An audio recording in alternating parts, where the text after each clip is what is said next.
Hello everyone, मैं professor Aditya Tiwari GS college of commerce Wardha के e learning platform पे आप सभी का स्वागत करती हूँ। दोस्तों, हम एडवांस मैनेजमेंट अकाउंट में यहाँ पर अपना सेकंड यूनिट फ्लेक्सिबल बजट का जो न्यूमेरिकल सीरीज है उसमें अलग अलग प्रॉब्लम सॉल्व करने का सिलसिला देख रहे हैं, जिसमें हमने कई सारे ऐसे एग्जाम्पल ले लिए हैं जो हर एक एग्जाम्पल एक दूसरे से अलग था। जितनी वेराइटी यहाँ पे दी हुई थी वो सब मैंने आपके लिए यहाँ पे प्रस्तुत कर दी है। उसके बाद आज का जो ये हमारा वीडियो है उसमें जो एग्जाम्पल आपके लिए है या जो न्यूमेरिकल है ये ऐसा है कि जो हमने इसके पहले वीडियो में सॉल्व किया था, मतलब अब यहाँ पे रिपीटेशन मैंने शुरू कर दिया है जिससे आप अपनी प्रैक्टिस कर सके। तो इसके लिए आप क्या कर सकते हैं कि सबसे पहले डिस्क्रिप्शन बॉक्स से लिंक लीजिए और इस एग्जाम्पल को खुद से सॉल्व करने की कोशिश कीजिए, क्योंकि बिल्कुल सेम एग्जाम्पल इसके पहले जो 6 से 7 एग्जाम्पल हुए हैं वो एक दूसरे से बिल्कुल मिलते जुलते नहीं थे। हर एक एग्जाम्पल में कुछ ना कुछ यूनिकनेस था, बट आज का जो हमारा एग्जाम्पल है वो पिछले न्यूमेरिकल से एग्जाम्पल से बिल्कुल मिलता हुआ है। बट यहाँ पर थोड़े सिर्फ हम क्या करेंगे, अमाउंट के चेंजेस है, तो उतना तो आप कर ही सकते हैं। इसीलिए पहले खुद सॉल्व कीजिए और फिर खुद सॉल्व करने के बाद इस वीडियो से आप अपने सॉल्व किए हुए एग्जाम्पल को कोरिलेट करने की कोशिश कीजिए। और जिन लोगों को नहीं समझ आया होगा उन्हें फिर से वीडियो आप देख सकते हैं, समझने की कोशिश कर सकते हैं। तो सबसे पहले हम एग्जाम्पल देखते हैं। The following data are available in the books of manufacturing company for half year ended on 30 September 2012। जो रुपीस दिया हुआ है या जो अमाउंट दिए हुए हैं वो लैक्स में है, मतलब 8.4 जो है वो 8,40,000 रुपीज है। लैक्स में हमको वहाँ पे अमाउंट दिया हुआ है, पर शॉर्ट फॉर्म में वहाँ लिखा हुआ है। और 3 जो हमारे हेड होते हैं या यहाँ पे कैटेगरीज है, वेरिएबल, सेमी वेरिएबल और फिक्स ओवरहेड। इन तीनों ओवरहेड्स में या हेड में हमको जानकारी या आइटम्स डिस्ट्रीब्यूट करके एग्जाम्पल में ऑलरेडी दिए हुए हैं। मतलब हमारी जो शुरुआत है वो अच्छी हो चुकी है। यहाँ हमें टेंशन लेने की जरूरत नहीं है कि कौन सा आइटम कौन से हेड में जाएगा। इसीलिए सबसे पहले देखते हैं कि फिक्स एक्सपेंसेस में आपको 4 आइटम दिए हुए हैं, wages and salaries, rates and taxes, depreciation, sundry administrative expenses, उसकी अमाउंट भी दी हुई है। सेमी वेरिएबल एक्सपेंसेस में फिर से 4 आइटम दिए और कहा गया है एट 50% कैपेसिटी, मतलब हमारी जो गिवन कैपेसिटी है वो कितनी रहने वाली है, 50% की रहने वाली है। जितनी भी जानकारी गिवन है वो सब इस कॉलम के अंतर्गत हमने लिखनी है। उसके बाद दिया हुआ है वेरिएबल एक्सपेंसेस, वहां भी आपको डिनोट किया हुआ है एट 50% कैपेसिटी। मतलब यहाँ से हम क्या समझ सकते हैं कि जो एग्जाम्पल में हमारी हिंट है या गिवन इंफॉर्मेशन है वो पूरे तरीके से 50% कैपेसिटी की है। उसके बाद पैराग्राफ दिया हुआ है, it is assume that fix expenses remain constant between 45% and 65% of capacity increase by 10% between 65% and 80% capacity and 20% increase between 80% and 100% capacity। ये जो यहाँ पे पैराग्राफ दिया है ये हमें कह रहा है कि जो फिक्स एक्सपेंसेस है वो हर एक्टिविटी लेवल पे कांस्टेंट रहेंगे और जो सेमी वेरिएबल एक्सपेंसेस है उनमें चेंजेस किस प्रकार से होगा। एक्टिविटी लेवल में बढ़ोतरी होने के कारण या बदलाव होने के कारण हमारी जो वॉल्यूम है, प्रोडक्शन की वॉल्यूम में चेंजेस होने के कारण सेमी वेरिएबल एक्सपेंसेस पे क्या चेंजेस हो गए इसकी जानकारी हमें दी गई है। और फिक्स एक्सपेंसेस के बारे में कहा गया है कि वो कॉमन रहेंगे या सेम रहेंगे, कांस्टेंट रहेंगे। Prepare a flexible budget for the half year and forecast the profit at 60%, 75%, 90% and 100% capacity. यहाँ पे आपको सेल्स भी दिया हुआ है। जैसे पिछले एग्जाम्पल में हमने क्या किया था कि जो सेल्स दिया हुआ था वो आप यहाँ पे लिख के भी रख सकते हैं, या जब हम आखिरी में सबसे टोटल कॉस्ट का कैलकुलेशन कर लेते हैं उसके बाद भी आप सेल्स लिख सकते हो। तो आज मैंने यहाँ पे रुपीस का कॉलम कर दिया, इसलिए मैं सेल्स पहले नहीं लिखूंगी। चाहे तो आप लोग यहाँ पर ऊपर के कॉलम में भी सेल्स लिख सकते हैं, जैसे मैंने पिछले एग्जाम्पल में आपको बताया था। अब इस एग्जाम्पल को सॉल्व करने की शुरुआत करते हैं। तो हमें जो एग्जाम्पल दिया हुआ है वो किसी भी मैनर में दिया हुआ हो, हमें यहाँ पे स्टैंडर्ड फॉर्मेट फॉलो करना पड़ता है जिसमें वेरिएबल, सेमी वेरिएबल और फिक्स आता है, तो वैसा ही हम यहाँ पे करेंगे। सबसे पहला है वेरिएबल एक्सपेंसेस। अब वेरिएबल एक्सपेंसेस में कौन कौन से एक्सपेंसेस यहाँ पे दिए हुए हैं। पहला मटेरियल्स।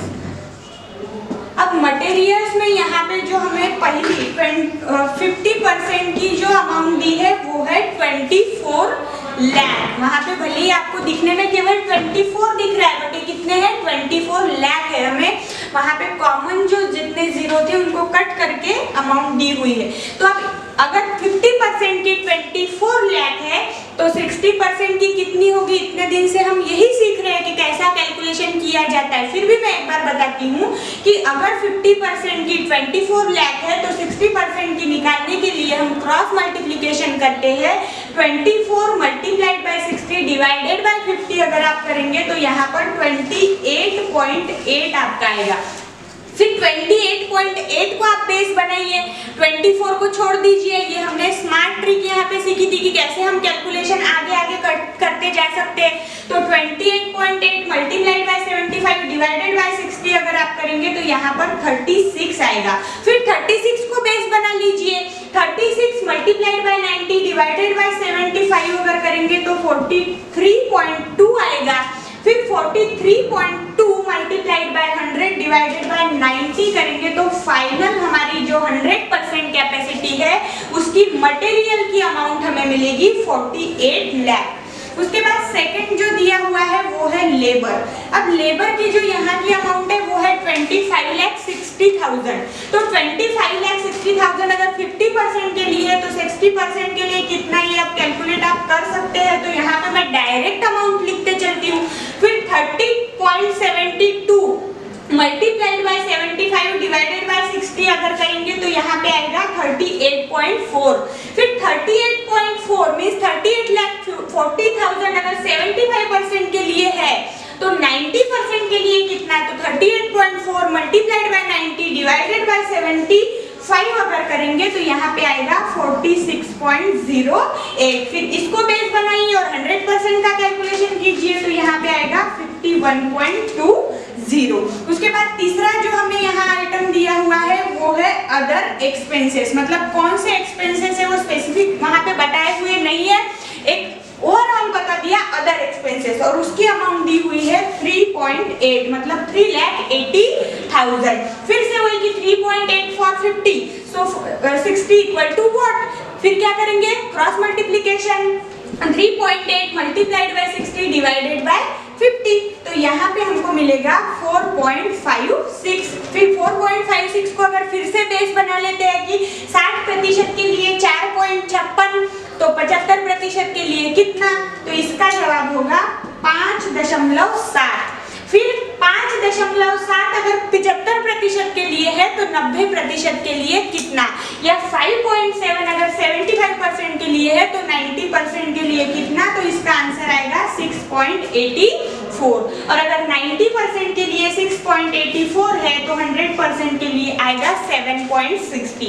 यहाँ पे जो हमारे पास तीन आइटम दिए हुए थे वेरिएबल एक्सपेंसेस के, वो तीनों हमने यहाँ लिख लिए। तो अब हमें फाइनल करना होगी इनकी टोटल, क्योंकि जब हम टोटल कॉस्ट का कैलकुलेशन करते हैं तो हमें तीनों ओवरहेड की फाइनल जो टोटल होती है उसका एडिशन करना होता है। इसीलिए सबसे पहले जैसे यहाँ पे आइटम खत्म हुए, हमारा पहला काम ये होता है कि हम कैलकुलेशन कर ले पूरे ओवरहेड का टोटल कर ले। तो यहाँ हमने total of variable expenses for 50% capacity is 53.4 rupees, for 60% capacity 64.8 rupees, for 70% capacity it is 80.1 and 90% capacity 96.12 rupees and last 100% capacity it is 106 rupees और 106.80 रुपीज। ठीक है, इसके बाद अब सेकंड जो है वो है सेमी वेरिएबल ओवरहेड। अब सेमी वेरिएबल ओवरहेड का जब हम कैलकुलेशन करते हैं तो यहाँ पे हमें ध्यान देना होता है कि प्रोडक्शन की जो एक्टिविटी लेवल है या प्रोडक्शन का जो वॉल्यूम है इसमें जो चेंजेस हो रहे हैं इसकी तुलना में बदलाव के लिए क्या निर्देश दिए गए हैं या कैसे चेंजेस करना है ये हमें बताया है। या जो स्टार्टिंग के एग्जांपल थे वहाँ पे हमें प्रपोर्शन दिया हुआ होता था कि इसका इतना प्रपोर्शन होगा, फिर उसमें हम चेंजेस करते जाया करते थे। वेरिएबल में बदलाव एक्टिविटी लेवल के हिसाब से करते और फिक्स को फिक्स ही रखते। लेकिन अब ऐसे एग्जाम्पल भी हमने देखे कि एक्टिविटी लेवल के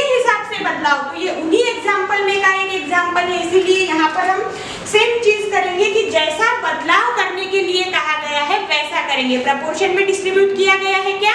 नहीं। तो इसीलिए सबसे पहला यहाँ दिया हुआ है मेंटेनेंस एंड रिपेयर। इसकी जो अमाउंट है वो है 2.5। अब फिर से मैंने आपको एक तरीका बताया था कि जब हम ऐसा एक्टिविटी लेवल के बदलाव के हिसाब से चेंजेस करते हैं तो वो कैसे करना होता है, पूरे आइटम्स लिख लेते हैं और फिर बदलाव करते हैं। तो सबसे पहला मेंटेनेंस एंड रिपेयर हो गया। सेकंड यहाँ पे दिया हुआ है इनडायरेक्ट लेबर। थर्ड आइटम है सेलिंग डिपार्टमेंट सैलरीज।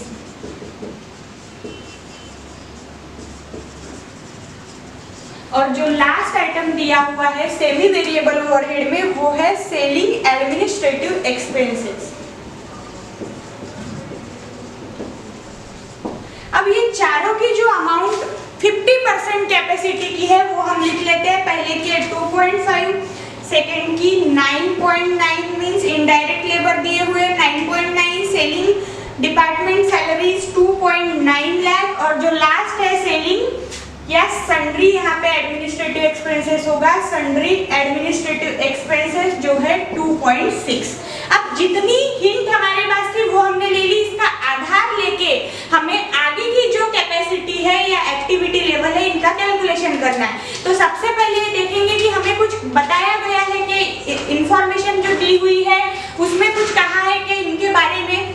तो जो पैराग्राफ हमें दिया है वहां कहा गया है कि जो फिक्स एक्सपेंसेस है वो कांस्टेंट रहने वाले हैं, लेकिन सेमी वेरिएबल एक्सपेंसेस जो है वो 45 to 65% तक, जो 45 to 65% दिया हुआ है वहां पे पहली जो प्रक्रिया है उसमें सेम रहेंगे। मतलब 45 to 65 में जो हमारे पास हिंट है 50% की, तो जो यहाँ पर जानकारी दी हुई है वो ही इंफॉर्मेशन या अमाउंट 60% के लिए होगी, क्योंकि 60% 45 to 65 के बीच में आता है। तो इसीलिए यहाँ पे कैलकुलेशन ना करते हुए हम क्या करेंगे, सीधा सीधा जो अमाउंट 50% की है वो ही लिखते चलेंगे। फिर उसके बाद क्या बताया गया है, it is increase by 10% between 65 to 80% capacity.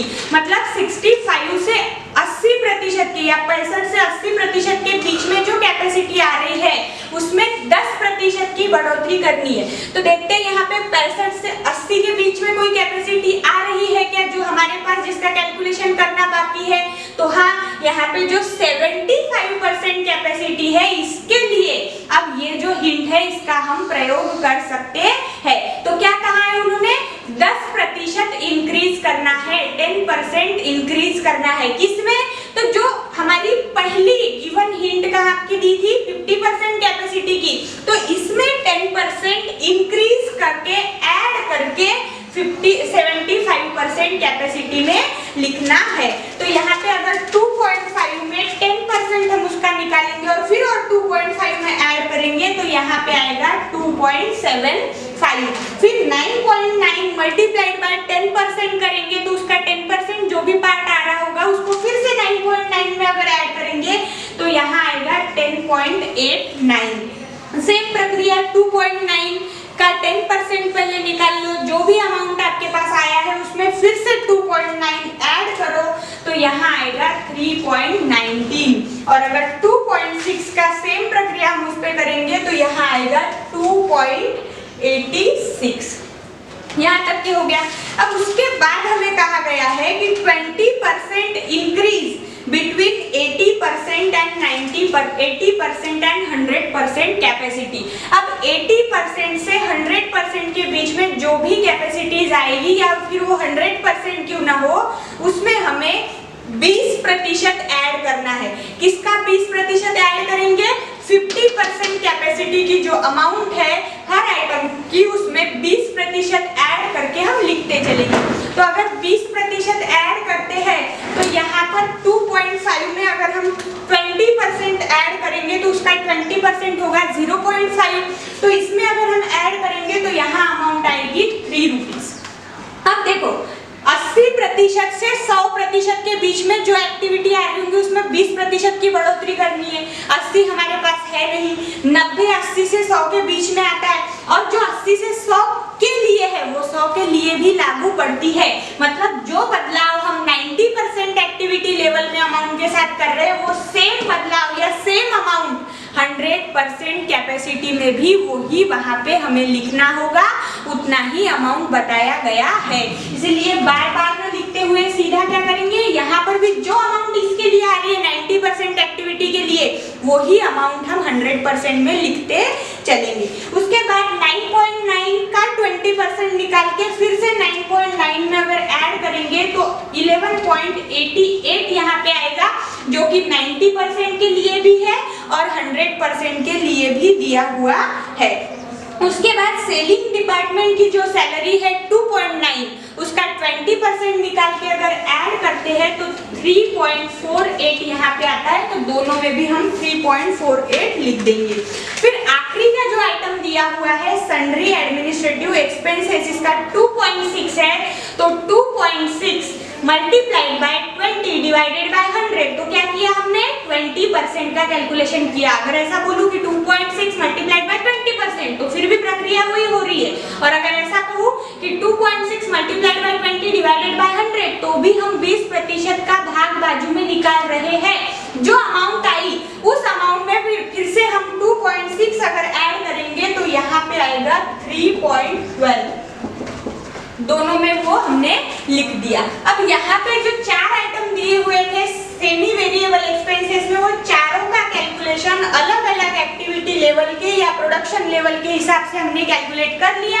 तो फाइनल हमारा काम है कि इसकी टोटल करें। तो 50% की टोटल है 17.9, चूंकि यहाँ पे 60% में कोई बदलाव हमने किया नहीं है तो उसकी भी टोटल कितनी आएगी, 17.9 ही आएगी। उसके बाद अगर हम 75% की बात करें तो इसकी टोटल है 19.69 और 90% की टोटल 21.48, और हमने 100% में भी कोई बदलाव न करने के कारण उसकी भी टोटल होगी 21.48 रुपीज या 21,48,000 रुपीज, क्योंकि ये अमाउंट जो दी हुई है वो लैक्स में दी हुई है। इसके बाद तीसरा हम जो ओवरहेड लिखते हैं या तीसरे टाइप का यहाँ पे हेड बनाते हैं वो होता है फिक्स एक्सपेंसेस या फिक्स ओवरहेड, तो वो ही लिखेंगे।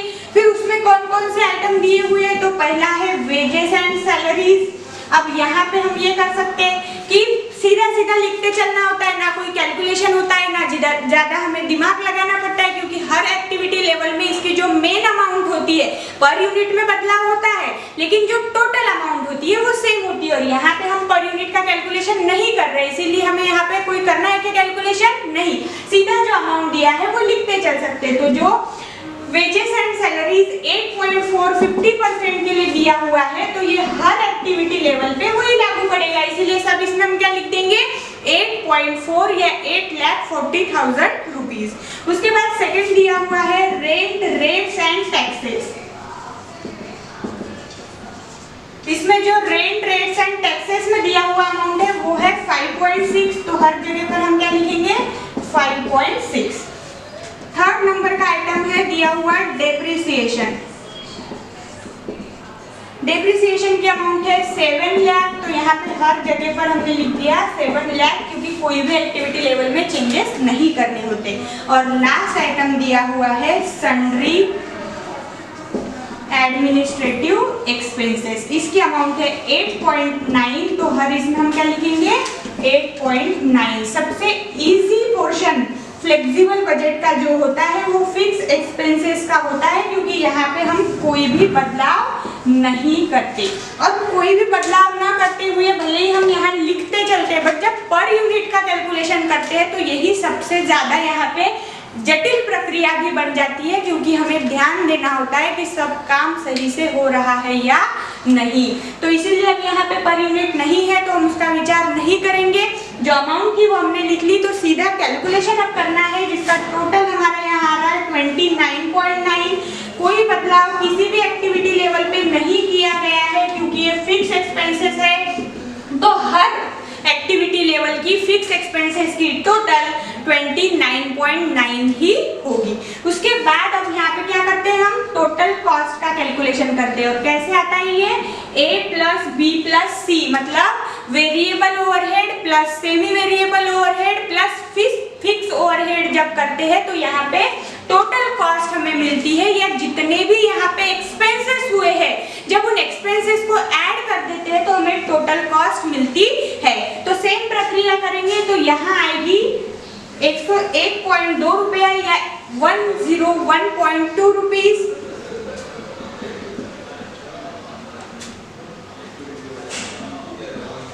129.69 रुपीज, 147.5 रुपीज और लास्ट 100% कैपेसिटी की टोटल कॉस्ट है 158.18 रुपीज। अब टोटल कॉस्ट का कैलकुलेशन करने के बाद बिना भूले, क्योंकि हमारे एग्जांपल में हमें सेल्स दिया हुआ है तो यहाँ पे हमें सेल्स लिखना होगा या सेल्स की जो अमाउंट है वो लिखनी होगी, जिससे हम प्रॉफिट या लॉस एलिमेंट यहाँ पर ढूंढ सके कि हमें प्रॉफिट हो रहा है, पर्टिकुलर जो कैपेसिटी है उस कैपेसिटी पे प्रॉफिट हो रहा है या लॉस हो रहा है, ये खोजने के लिए। तो यहाँ जो सेल्स दिया हुआ है वो आपको 60% की कैपेसिटी से ऑनवर्ड दिया हुआ है, मतलब 60, 75, 90 और 100% का सेल दिया हुआ है, 50% का दिया नहीं है, बट हम क्रॉस मल्टीप्लिकेशन वाला फंडा यूज करके कैलकुलेट इजीली कर सकते हैं। तो अगर हम कैलकुलेट करेंगे, कैसे कैलकुलेट करेंगे, तो 60% का दिया हुआ है 100 रुपीज, तो 60% का अगर 100 रुपीज दिया हुआ है तो हम उससे कैलकुलेट कर सकते हैं 50% का, कि 60% equal to 100, so 50% equal to what, फिर से क्रॉस मल्टीप्लिकेशन करेंगे तो आपको 85 रुपीज यहाँ पे मिल जाएंगे। और बाकी के जो सभी पर्टिकुलर जो कैपेसिटी है उसके सेल हमें बताए हुए है कि कितना सेल किस कैपेसिटी में हो रहा है। अब यहाँ पे सबसे पहला टोटल कॉस्ट का कैलकुलेशन और सेल्स लिखने के बाद एक चीज हमें देखनी होती है कि हमारी टोटल कॉस्ट हमारे सेलिंग प्राइस से ज्यादा तो नहीं आ रही, क्योंकि अगर टोटल कॉस्ट ज्यादा और सेलिंग प्राइस कम आ रही होगी तो वहां पे लॉस एलिमेंट होगा, लॉस की प्रक्रिया होगी। और इसीलिए यहाँ पे हम सबसे पहले अगर देखेंगे तो कुछ जो एक्टिविटी लेवल है इसमें टोटल कॉस्ट ज्यादा और सेलिंग प्राइस कम है, और कुछ जगह टोटल कॉस्ट कम और सेलिंग प्राइस ज्यादा है, मतलब प्रॉफिट भी है लॉस भी है। तो इसीलिए हम यहाँ पे क्या लिखेंगे, प्रॉफिट अगर है तो आप प्लस से डिनोट कीजिए और अगर लॉस है तो माइनस से डिनोट कीजिए। मतलब वहाँ पे एग्जांपल में आपको कैसे शो करना है कि जहाँ लॉस आ रहा है वहाँ पे आप माइनस साइन दीजिए और जहाँ पे प्रॉफिट है वहाँ पे प्लस साइन दीजिए, ये हमने यहाँ लिख दिया। तो पहली प्रक्रिया में टोटल कॉस्ट ज्यादा है और सेल्स कम है, मतलब यहाँ पे लॉस हो रहा है तो माइनस में लिखेंगे, और लॉस कितने का हो रहा है तो 16.2 रुपीज का या 16,20,000 रुपीज का। उसके बाद सेकेंड पोर्शन में देखते हैं तो वहां पे भी टोटल कॉस्ट ज्यादा और सेलिंग प्राइस कम है, तो फिर क्या हुआ, लॉस हुआ, कॉस्ट ज्यादा और सेलिंग प्राइस कम है। तो इसीलिए फिर वहां पे हम क्या करेंगे, लॉस की प्रक्रिया के लिए माइनस से डिनोट करेंगे, और माइनस कितने में आएगा 11.88 रुपीज, मतलब 100 रुपीज सेलिंग प्राइस था और 111 रुपए 88 पैसे या 111.88 में वो कॉस्ट लगी है बनने की, तो इसीलिए वो ज्यादा और सेलिंग प्राइस कम दिख रही है, मतलब लॉस हुआ तो कितने का 11.88 का। उसके बाद तीसरे इसमें भी फिर से लॉस की प्रक्रिया है, क्योंकि सेलिंग प्राइस 120 है और टोटल कॉस्ट 129.69 है, तो जो ऊपर के 9.69 है वो लॉस एलिमेंट में हम यहाँ पर डिनोट करेंगे।